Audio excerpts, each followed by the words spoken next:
우리나라 용도 지역은 크게 4개로 나눠놨습니다. 도시지역, 관리지역, 농림지역, 자연환경 보전지역인데 도시지역은 또 4개로 나눕니다. 주거지역, 공업지역, 상업지역, 녹지지역 이렇게 나누고 관리지역 3개, 녹지지역 3개, 상업지역 4개, 공업지역 3개, 주거지역 총 6개로 세분화가 됩니다.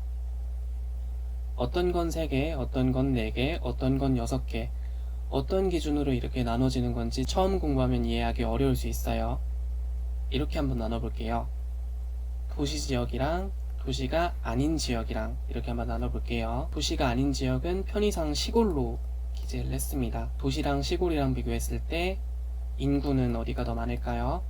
당연히 도시가 더 많겠죠. 그러면 병원이나 도로, 관공서 같은 기반시설은 어디가 더 많을까요? 도시가 더 잘 돼 있겠죠. 그러면 백화점이나 영화관, 술집 같은 편의시설은 어디가 더 많을까요? 편의시설도 도시가 더 많겠죠. 더 살기 편해서 사람들이 많이 찾다 보니 둘 중 가격은 도시가 더 비쌉니다.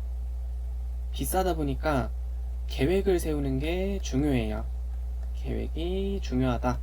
물론 시골에 계획을 안 세운다는 건 아닌데 용돈을 한 달에 100만원씩 쓰는 사람이랑 만원씩 쓰는 사람이랑 비교해보면 누가 더 꼼꼼하게 계획을 짜고 누가 더 체계적으로 계획을 짤까요? 아무래도 도시겠죠. 그러다 보니 국토의 계획 및 이용에 관한 법률이 만들어지기 전에도 도시에 관해서는 도시 계획법이 있었어요. 국계법도 사실 만들어진 지 얼마 안 됐다고 하기엔 이것도 20년 넘긴 했는데 도시의 계획을 세워야 된다는 건 옛날부터도 인지를 하고 있었던 거죠. 이쯤에서 이런 궁금증이 생길 수 있어요. 도시가 그렇게 체계적이고 계획적이라서 사람들이 많이 찾는 거면 시골을 그냥 싹 도시로 만들면 안 될까? 라는 생각이 들 수는 있어요. 근데 여기서 생각을 해야 될 게 도시가 늘어나면 자연에서 살아가는 야생 동식물들이 사는 삶의 터전이 늘어날까요? 줄어들까요? 당연히 이건 줄어들겠죠. 그래서 어느 정도 보전하는 용도의 용도 지역도 만들어야 돼요. 그게 바로 자연환경 보전 지역이에요. 이름에서 알 수 있듯이 보전이라는 단어가 들어가죠. 여기서의 핵심은 보전이에요. 아까 도시지역의 핵심은 계획이었듯이 보전지역의 핵심은 보전이에요. 여기서 한 가지만 더하면 용도지역에서 가장 중요한 3가지 요소가 나옵니다. 도시지역의 핵심은 계획이라고 말씀드렸고 자연환경 보전지역의 핵심은 보전이라고 말씀을 드렸는데 여기에 한 가지만 더하면 3가지가 됩니다. 3가지 하니까 떠오르는 게 살아가는데 꼭 필요한 3가지가 있죠. 의, 입고, 식, 먹고, 주, 살고. 안 하면 죽는 3가지도 있어요. 살기 위해서 꼭 해야 되는 3가지. 먹고, 싸고, 자고. 3개 말씀을 드렸는데 지금 겹치는 한 가지 요소가 있죠. 지금 보시면 여기도 먹는 게 나오고 여기도 먹는 게 나와요. 먹는다는 건 그만큼 중요한 거예요. 그래서 식량을 생산할 필요가 있는데 이런 의문이 들 수가 있어요. 도시지역도 왜 있는지 알겠고 자연환경 보전지역도 왜 있는지 알겠는데 식량은 그냥 100% 수입에 의존해도 되지 않을까? 라는 생각이 들 수는 있어요. 그런데 최근에 우크라이나 전쟁 영향으로 밀가루 가격이 상승한 거 알고 계세요? 꼭 이런 전쟁이나 재난이 아니더라도 수입을 못하거나 비싸게 수입을 해야 되는 경우가 있을 수가 있고 다른 나라에 아쉬운 소리를 할 수밖에 없다면 국제사회에서의 우리나라의 위상은 떨어질 수밖에 없겠죠. 그래서 수입도 좋지만 우리나라에서도 어느 정도 식량을 생산할 필요가 있어요. 이걸 식량 주권이라고 합니다. 이 식량 주권이라는 개념 기억하세요. 나중에 토지거래 허가구역 공부할 때도 이 개념 나오고요. 세법 재산세에서 토지 구분 공부할 때도 이 개념 나옵니다. 식량을 생산하는 건 좋은 거구나. 우리나라에 농지는 어느 정도 필요하구나. 이 정도만 기억해도 나중에 그 파트 공부할 때 많은 도움이 될 거예요. 벼농사를 짓거나 곡식을 짓거나 채소 농사를 짓거나 과일 농사를 짓는 걸 우리는 농업이라고 합니다. 반면 꿀을 채취하거나 산나물을 채취하거나 버섯을 생산하는 걸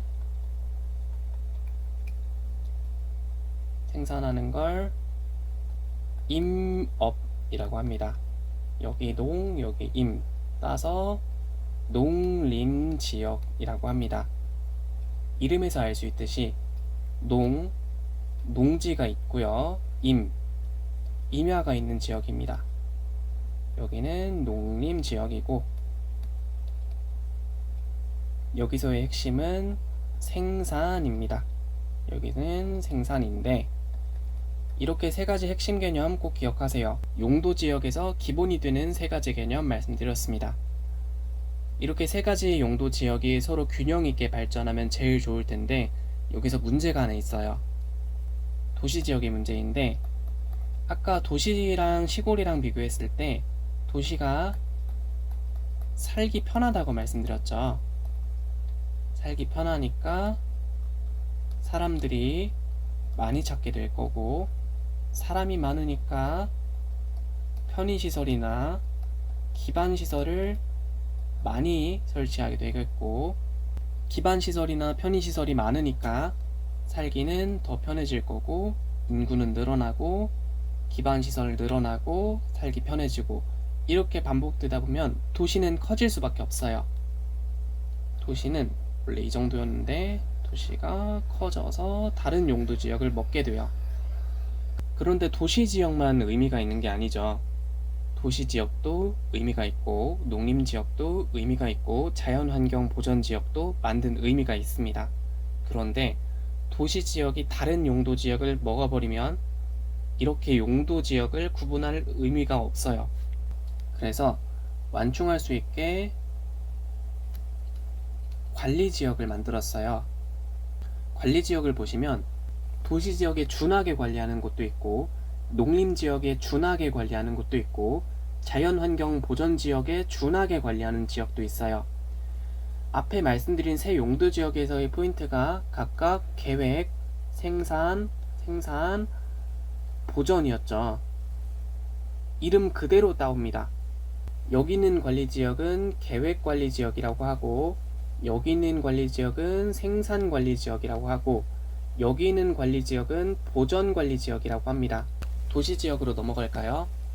도시지역을 아까 4개로 나눈다고 말씀드렸는데 도시지역도 사실 핵심 개념은 3가지입니다. 주거지역이 있고 상업지역이 있고 공업지역이 있어요. 그런데 아까 도시는 편리하고 사람들이 많이 모이다 보니 확산한다고 말씀드렸죠. 그런데 도시라고 해서 너무 다 개발해버리면 녹지가 없잖아요. 그래서 도시의 무분별한 확산을 막기 위해 녹지지역을 뒀는데 관리지역 설명드렸던 거 기억나시죠? 아까 도시는 팽창하니까 관리지역을 만들었다고 했는데 여기서도 비슷한 말이 나왔잖아요. 분류도 비슷해요.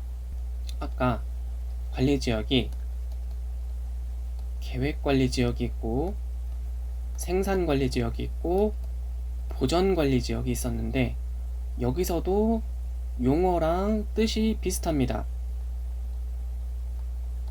생산 녹지가 있고 보전 녹지가 있는데 주의할 점은 이거는 계획 녹지가 아니라 자연 녹지예요.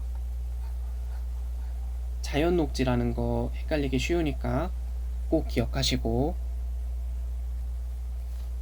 지금 보시면 도시지역은 주거지역, 상업지역, 공업지역, 녹지지역 이렇게 총 4가지로 나눕니다.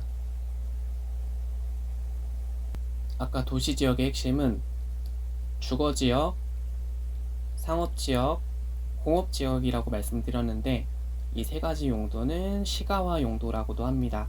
주거지역은 크게 3가지로 나눕니다. 전용 주거지역이 있고 일반 주거지역이 있고 준주거지역이 있어요. 단어를 들어봤을 때 어떤 느낌이 들어요? 전용이라는 말은 오로지라는 뜻이에요. 버스 전용 차로, 버스만 다니는 길이죠.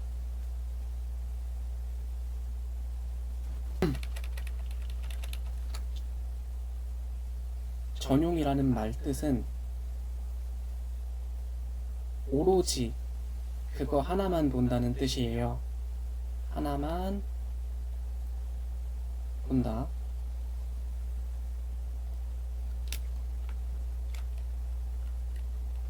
전용하니까 생각나는 단어 있죠. 버스 전용 차로, 버스만 다니는 길, 자동차 전용 도로, 자동차만 다닐 수 있는 길. 전용이라는 말은 오로지 한 가지만 본다는 뜻이에요. 반면 일반이라는 말은 보통 평범한 일반적인 그런 느낌이죠. 어감상. 둘 중 하나는 양호한 주거 환경이고 둘 중 하나는 편리한 주거 환경이에요.